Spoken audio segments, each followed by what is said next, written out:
Beauty and the Beast, a friend for Philip. It was a beautiful morning when Belle arrived at Philip's stable with a surprise for her friend. Guess what I have? She called happily as she hurried to the horse stall. The first carrots of the season, Philip! I picked them just for you. Philip was not as happy as Belle had hoped. He sniffed at the bunch of carrots, but when Belle offered him one, the horse pushed her hand away. Is something wrong? Belle asked, alarmed. Philip was always hungry. Philip hung his head and sighed. Belle decided that she had to cheer up her friend. But how? If only you could talk, Belle said. You could tell me exactly what to do.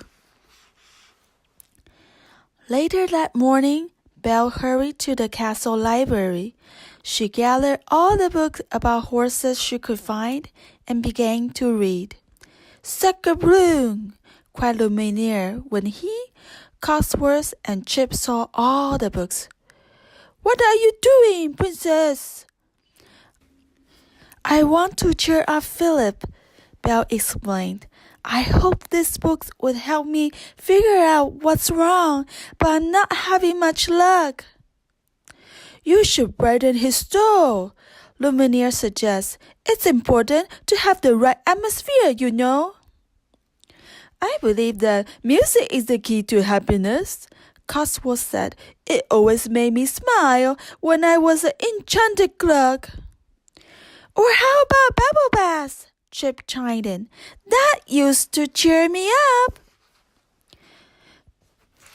Belle decided to give each idea a try. First, she and Lumiere decorated Philip's stall. They covered the walls with wallpaper and sprinkled flower petals on the floor. They piled pillows in the corners, hung curtains on the windows, and struck up beaded garlands. For a final touch, they hung a chandelier from the ceiling. Voila! Lumiere exclaimed. What more could a horse ask for? Philly stared sadly out the window. I wish I knew, said Belle. Next, Cotsworth brought an orchestra to the stable. Belle, Lumiere, and Chip listened politely as Cotsworth led the musicians through a very long concert. Philip didn't seem to enjoy the music, though. Finally, Belle saw to it that Philip was treated to a bubble bath fit for a king. If this doesn't make him smile, Belle told Chip, I don't know what will. In the end, although he was shiny and sweet-smelling, Philip was still gloom, and Belle was still puzzled. Maybe the prince will know what to do, Chip suggested. Belle thought that was an excellent idea. She found the prince in his study and explained everything to him.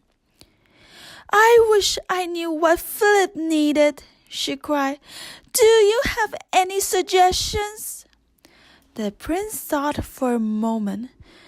Maybe a walk would do him good, he said. That always used to cheer me up. Of course, Belle agreed.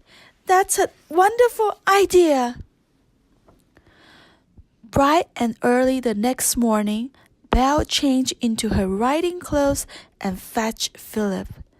She led him to the edge of the forest where the royal orchards began. The sight of all the delicious fruit gave Belle an idea. Would you like an apple? The princess asked. Go ahead and choose one. Philip wandered from tree to tree, eyeing each apple and even sniffing some. But he looked sad, and his steps were slow and heavy.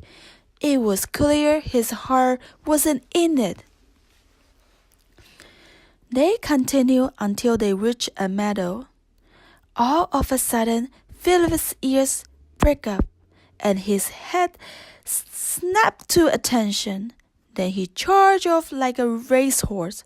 "Wow, boy!" Belle cried, nearly falling out of the saddle. "Where are you going?" But Philip galloped on, straight into the forest. At last they emerged into a clearing filled with wild horses. Philip whined, and several of the horses answered him. Finally, Belle realized what Philip had wanted. Not the fancy stall or fine music or a bubble bath. He wanted to be with other horses. Philip trotted eagerly over to the herd. "Well, go on," Belle said as she swung out of the saddle. "Go have some fun." Soon, Philip was playing with one of the horses.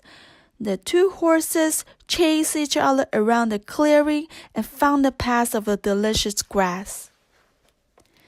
All too quick, the day was over and the sun began to set. "Oh, goodness, we have got to get going. I promise we will come back soon," Belle told Philip. As they started toward the castle, Belle heard the sound of hoofs behind them. "Wow, look at that, Philip!" she exclaimed. "It's your new friend." The horse who had played with Philip all afternoon was following them home. By the time they reached the castle, the two horses were walking side by side. "Welcome to our castle," Belle told the new horse when they arrived. "We are honored to have you as our guest." To show the horse she mended, Belle fixed up the stall next to Philip's. "There," she said when she was through. "Now, this looks like a stable where a horse or two could live happily ever after." And that is exactly what they did.